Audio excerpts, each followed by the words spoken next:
دا دنیا پسې موږ او تاسې څومره ستړي یو، څومره پسې چې ګډوي څنګه رانه منډې وهي، موږ یې حاصلي یو دا شاته روانه ده، او څومره ستړي یو پسې. تاسو یو ورځ دې روډ باندې یا په دې بازار کې هسې داسې لږ فکر پکې وکړئ، منډې خپله مه وهئ، چې خپله منډې وهئ نو بیا به مو بل ته څه سوچي. په یو ورځ داسې ورته وګورئ چې دا دنیا څومره په منډه ده، دې ګاډو ته وګورئ، دې سړو ته وګورئ، دا ګوري دین پسې پکې یو هم نه وي روان، دا ټول دنیا پسې لیوني. که دا ګاډي منډې وي، که دا سړي منډې وي، دا بازار کې چې دا یو سرونه داسې او داسې او داسې، دا یو دنیا پسې منډه شروع ده. ورنه څوک مدرسې ته ځي، عظیم سهار کې به دا سکولونو ته روان یو، هغه هم د دنیا لپاره، د دین لپاره خو نه ځي کنه. نه یو د دنیا منډه ده، حرکت دی چې څنګه دنیا حاصله کړه، او د خلکو نه شاته منډه وي همداسې ده. ابوالله سمرقندي رحمه الله دا واقعه راغلي، یو بادشاه ښکار یې کو، پخواني بادشاهانو خو ډېرې مزې کړي، ښکار دی. اوس خو بادشاهان یېرېږي که نه سوړو کې پړو، اوس خو بادشاهي ځان ته په زوره غم اخیستی. دا ډېر لیوني خلک چې دا ښه مالدار یي اوټونو پسې ګرځېږي، دا په زوره ځان ته سردردي پیدا کوي. هلکه ښه دنیا جیداد مالداري الله تعالی درکړې، ښه په خیر خیریت په ارامه یې وخوره. شیطان دا ګوته ورکړي وي نه تا ته سلوټ نه کېږي که نه، تا ته باید فوجیان سلوټ وکړي، تا پسې ټوپک مار وګرځي، نو بیا اوټ ته راوځي، په لوی شر فتنه اختی، سبا پکې مړي. نو دا پخواني بادشاهانو خو به مزې کړي وي که افغانستان دا ظاهرشاه دومره عیاش او فحاش و چې چېرته افغانستان کې د سیاحت ځای ګوري چې ورشل یو بنګله جوړي، دا څه شی دی؟ دا ظاهرشاه دلته به کله کله چکر راوالو، څه زنانه جنکۍ به ورسره وي دلته به دا فحاشۍ عیاشۍ به هغې کولې.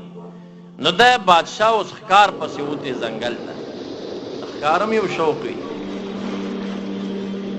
نو دا ښکار دی نه په منډه شو، دی په اس ورپسې دی، خو زغلي زغلي زغلي، حتی کې داسې یو ځنګلي علاقې ته ننوته، ښکار هم په لاس ور نه راغی او لار هم ترې ورکه شوه چې زه په کومه راننوتم او په کومه ووځم. نو دې ځنګل کې ګرځي، ځان ته لاره ګوري چې اوس واپس خپلو ملګرو ته څنګه لاړ شي. ګوري چې یو ښایسته ځوان دی په زمري باندې سور دی، دی خو په اس باندې سور دی، یو ځوان دی په زمري باندې سور دی او بېغمه روان دی دې ځنګل کې مزل کې. د ده دې خوا ته چې تېرېږي نو دی پې اواز کوي، ای انسانه ودرېږه راته څوک یې؟ هغه ورته ګوري نه، ته باچایي که څوک یې؟ دا بیا پې اواز کوي، ودرېږه. درېیم ځل ورته وایي زه د وخت بادشاه یم، ودرېږه. هغه ورته مخ راتاو کړ، وایي څه خدمت؟ وایي ودرېږه څو خبرې در سره کوم. وایي خو ستا ضرورت دی ما سره، زما خو در سره نشته، نو د اس نه راکوز شه که نو د اس نه خو یې راکوز که ځمکې ته یې. د اولیاو هم ښه ګورې تجمل وي که نه، خو د خدای تعالی یو دوست و، نو ده ته یې وي چې دا ستا څه بادشاهي ده، زه خپله بادشاهي در ښایم. نو دی راغی ورته لاندې ودرېدو، هغه په زمري باندې سور.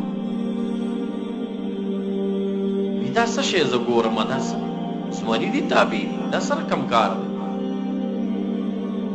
هغه وي دا خو څه عجیبه نه ده، راځه زه به هم در سره کښېنم، منډې دې والي دي، ښکار دې پیدا نه که وږی به یي، روټۍ به در باندې وخورم، دا خو زما علاقه ده، زما باچایي ده.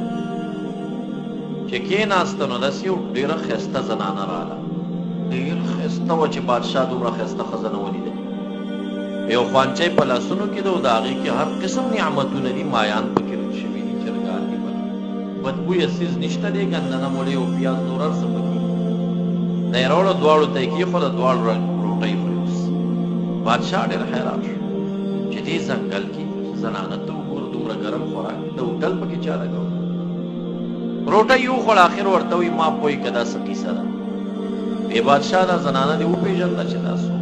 وی نه، وی دا دنیا ده، دنیا پېژنې چې دا تاسو پسې ورکې شپه ورځې لټوئ، دغه دنیا دا ښایسته ښځه. معراج په شپه رسول الله مبارک د شپې روان دی، په براق شاخوان اوازونه، یوه زنانه پسې اواز کوي.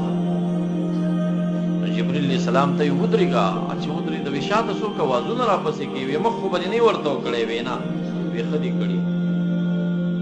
وی اوس ور وګوره ورته، چې ور ویې کتل یو ښایسته زنانه وه. وی دا څه شی دی؟ وی دا دنیا ده که نه، ښه ده چې ورکتلي دي مخکې نه، یعنې امت به دې ټول په دنیا کې هلاک شي. دی لا ورکتلي نه دي چې زمونږ دا حل دی، که دا مو دی ورکتلي وي دا نو دا د دنیا مثال د دې ښایسته ښځې هغه حدیث کې ورکړی شوی. نو دغه ځای کې وایي دا دنیا ده او دا چې الله تعالی کله نه پیدا کړه نو دې ته یې دا وویل چې کم خلک زما شول سل پسله، یعنی ټول توکل یې په ما شو، بالکل مخلوق ته توجه نه وه او ما ته توجه وه. نو دې باندې دا لازم کړه چې ګورې زما هغه بنده ځان پسې بیا ستړی نه کړي، که هغه په هره علاقه کې و ضرورت یې تا ته و نو ته پسې ورځه، او چې کم خلک ما ته شا کړه او تا ته یې مخ که نو بیا ځان لږ لږ ورخایه او لږ لږ ورکوه، خو سمې ستړي که ورپسې. اوس چې کم خلک دې پسې شي نو دا تې منډې وي، سمې ستړي کړي ځان پسې، او کم خلک چې هغوی دین طرف ته توجه شي، دین طرف ته مخه شي، بیا دا دنیا ذلیله ورته را روانه، د دنیا ذلیله را روانه.